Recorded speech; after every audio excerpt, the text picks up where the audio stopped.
శ్రీరామ్. సీతా సమేత రామచంద్ర పాహి మాం పాహి.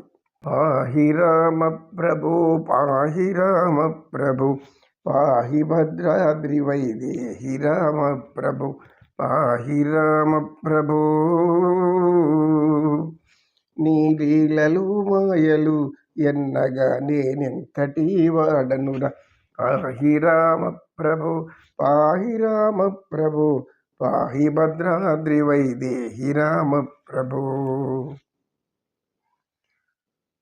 రామచంద్రుని పేరు తలుచుకుంటేనే సర్వ భూతాలు ప్రేతాలన్నీ ఏమన్నా ఉంటే ఒకటి పారిపోతాయి. శ్రీరామచంద్రుని పేరులో మనల్ని తమింపచేసి తన్మయత్వంలో ముంచి మహాభక్తి సాగరంలో తీసుకెళ్ళేటువంటి దివ్యమైనటువంటి 2 అక్షరాలు రామ. రామ అంటే అందరూ జీవించి కాంతకాలం ఆరోగ్యంగా ప్రశాంతంగా ఉంటారు. రామ అనని వారు వెంటనే అనేక కష్టాలతో రాలిపోతారు అని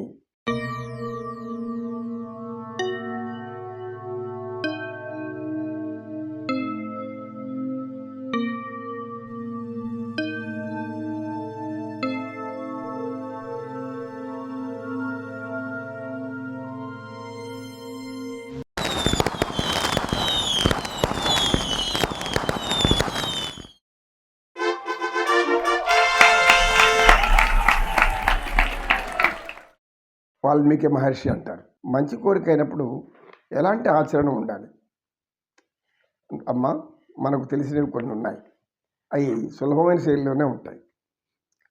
మొట్టమొదటి మానవుడికి జ్ఞానం కావాలి, అంటే విద్య కావాలి. విద్య లేనిదే జ్ఞానం రాదు. చదువుకున్నప్పుడు మాత్రమే మనకు జ్ఞానం వస్తుంది. ఆ జ్ఞానం మాత్రమే మనకు బ్రతుకు తెరువునిస్తుంది. మనకు బ్రతుకు తెరువునిచ్చేది, మనకు జీవితాన్ని ఇచ్చేది, భవిష్యత్తులో మనకు మన సంతానానికి అందరికి ఉపయోగపడేది విద్య. ఏ విద్య అయినా నేర్చుకోవాలి. అందులో అన్నిటికంటే ముందు అక్షర విద్య నేర్చుకోవాలి. అంటే మన భాష ఏదైందో, మన దేశంలో ఉన్నటువంటి భాషలు ఏమైనా ఉన్నాయో, ఏమైనా సరే భాషకు అక్షరాలు ప్రాణం. అక్షరం అంటే ఏమీ నశించేదని. క్షరము అంటే నశించిపోయేది, అంటే నశించకుండా ఉండేది. అంటే అక్షరము అనేది ఎప్పటికీ నశించదు.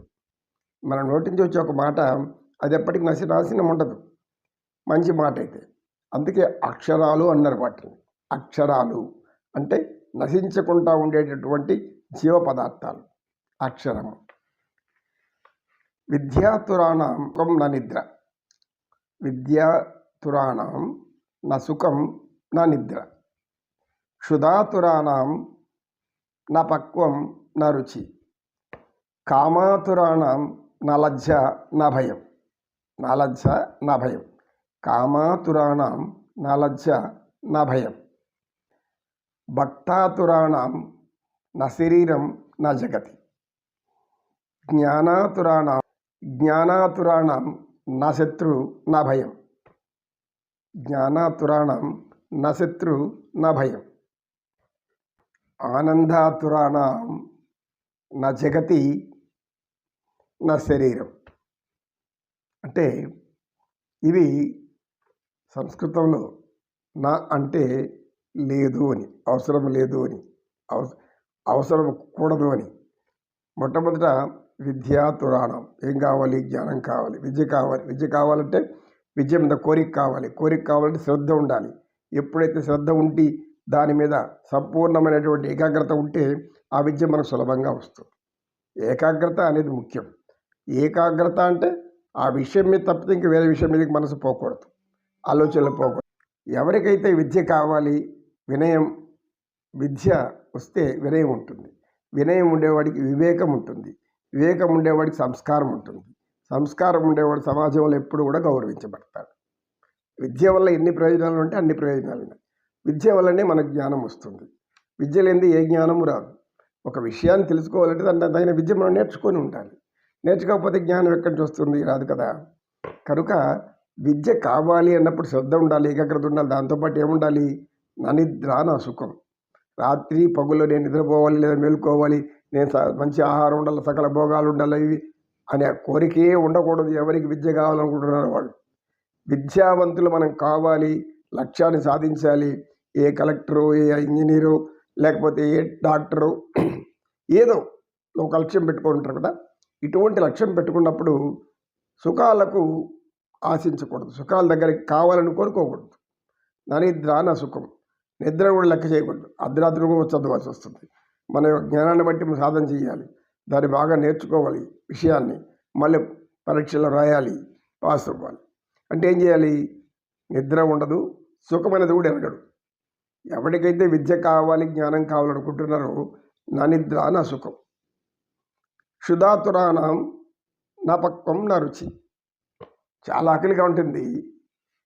సహజంగా చూస్తుంటాం, భిక్షగాళ్ళు పేదవాళ్ళందరూ కూడా వాళ్ళకి ఆహారం ఇంటింటికి వెళ్ళి భిక్ష వెతుకుంటే కష్టపడే స్థితి ఉండదు. ఏ ముసలి వాళ్ళు లేదంటే ఏ బలమైన రోగాలతో బాధపడే వాళ్ళు పూర్వకాలం ఇంటింటికి రోజుకు ఒక 20-30 మంది భిక్షగాళ్ళు వచ్చేవాళ్ళు.